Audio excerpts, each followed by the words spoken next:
Hi again. All right, we're going to talk about totalitarianism. Now, this is another tricky one. The most common thing that we think about when we think about totalitarianism, we think about the Soviet Union, or not Soviet Union. Well, yeah, the Soviet Union, but like Nazi Germany. Um, and I just thought that was, that's too old, and it makes it feel like, well, that's the thing that happened with Nazi Germany. We don't see this today. The North Korean film you just watched there was very much along the lines of what we expect with a totalitarian state. Now, again, nothing is perfect. There's no perfect democracy. There's no perfect dictatorship. There's no perfect totalitarianism. So let's just talk about what we mean when we say that, and then we'll talk about a few more things about this.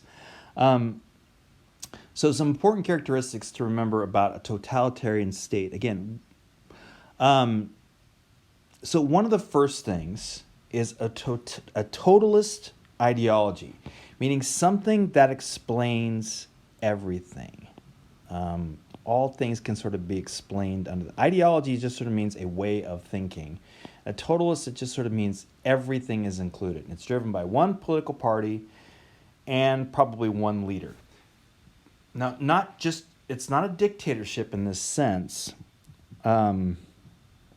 Because what's important here is not the person or the people in charge, but that the set of ideas is in charge.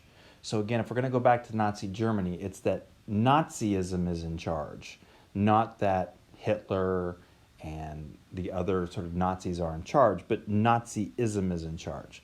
So that's going to be one thing. Though the things are not often that separate. Power is derived in part from popular support. So again, like I was saying, popular mobilization. That people are out in the streets, not all the people, but a good vocal group is out in the streets demanding that this one party and one leader make this ideology the total thing for the society. So I want to be clear about this. If dictatorship is about getting people off the street and not mobilize, demobilization, totalitarianism is about getting the people out there demanding it, like these people right there. You're going to need to fully develop secret police because there's going to be people who are going to not like this. They need to be taken out of society. Everybody needs to be watched. And then you're going to have, again, because we have a total, I don't know why I keep scribbling under this, but there's a total ideology. So you need monopolistic control, meaning the state has to have control over communications. All the propagandas, all the symbols, all the myths, all the stories that are told have to be these stories. All the organizations, including the economic and the cultural ones. For the Nazis, I mean, they allowed businesses to be independent, but the unions, they were in charge. Even the church, the Nazis were in charge of. Private and public life. There's really nothing that's outside of this. The state is in total control of really everything, shaping what we believe. And if we don't buy what they believe, then we shouldn't be a part of that society anymore, whether that means being killed, arrested, whatever. Some examples: Nazi Germany, Soviet Union, Iran after the Islamic Revolution. North Korea, I would say, is definitely in that category. So what I want to do is I want to talk a little bit about totalitarianism from this person named Hannah Arendt. Hannah Arendt wrote this book on the origins of totalitarianism back in, I think it was either 1950s, I believe it was. She was someone who fled the Nazis in Europe. So she has a very particular take on this. Like, she's sitting there watching how the Nazis, again, it wasn't a military coup, it wasn't anything like that. The Nazis coming to power in Germany, the German people, again, not all of them, but a vocal minority of them, said, we want these people, these guys, this ideology in charge. And so her question is, how did a group of people, Germans, who are normal people, how did they turn around and demand this thing that essentially calls for the annihilation of the Jews and a whole bunch of other things that go with it? So she really does this deep study on totalitarianism that we still look at today. So she's going to say totalitarianism, that's what T means there. Totalitarianism has to create an us and a them. So the story that's always going to be told is that they, whoever they are victimizing us. So we have to reclaim our power and make them the victims. So this was going to be the Nazi story, right? The Jews were victimizing us. For the Nazis were the Aryans, the white Germans, that sort of thing. So we have to reclaim our power and make them, the Jews, the victims. That's going to be sort of the story there. You could see this in that video on North Korea and kind of how the North Korean citizens talked about Americans. And not just Americans, but the West in general there. Use the state power to terrorize them into submission. It's something she calls the bureaucratization of terror. You make terror a normal thing. You make it part of, and I don't mean terrorism in the sense of blowing things up. It's just using state power to make people afraid of not submitting. So one of the things that gets talked about a lot is, were there parallels here with the U.S. war on terror? In other words, after 9/11, did the United States democratic state, did it start to move in totalitarian directions by essentially saying the Islam is victimizing us, so we must reclaim our power and make Islam the victims, that sort of thing? Was that part of that conversation? Now, most people would say, no, we didn't go totalitarianism, but did we start to drift towards totalitarianism is the question that comes up there. So just to continue what she's saying, she doesn't want to say that it's authoritarian. She wants to make a really big distinction between authoritarianism and totalitarianism. Authoritarianism is the dictator's in charge and nobody's out in the streets really against the dictator.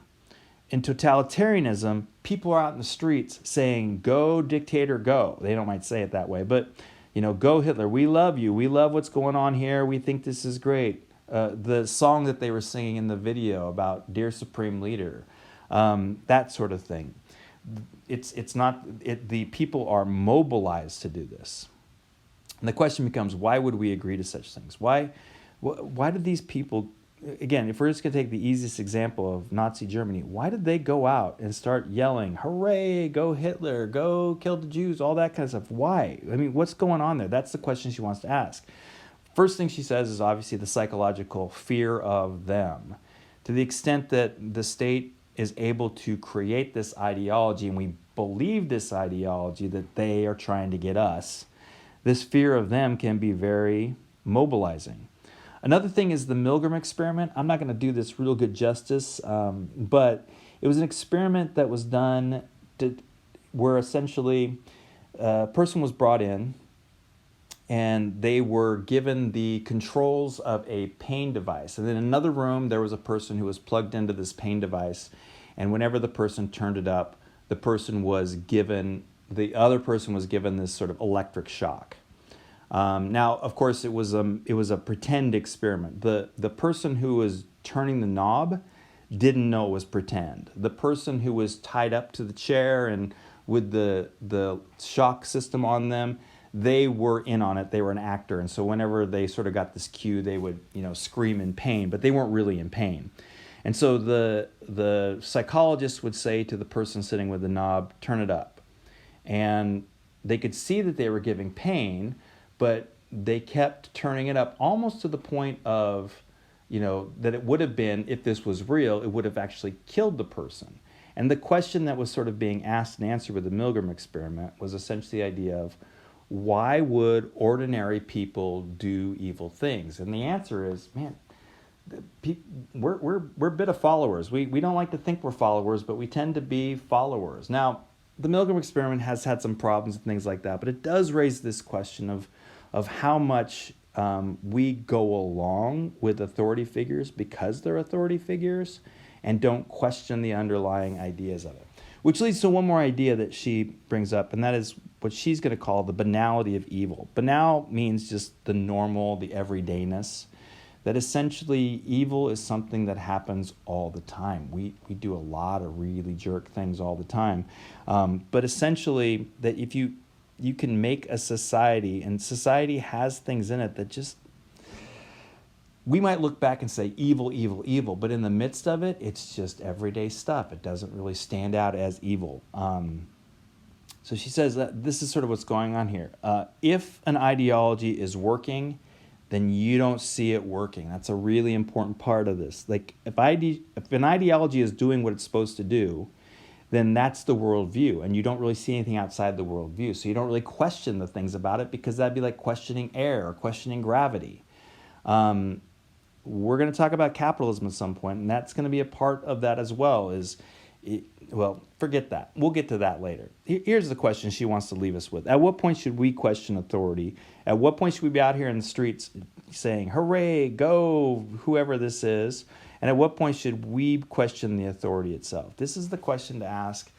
I'm going to leave it with that, with totalitarianism, since you're probably not in North Korea right now. You're not dealing with it. But one more thing I want to talk about before we're done, and you're going to watch a video now about how some people think about American democracy. You're in the middle of it. Do you love it? Do you hate it? What do other people think about it? And then we'll come back.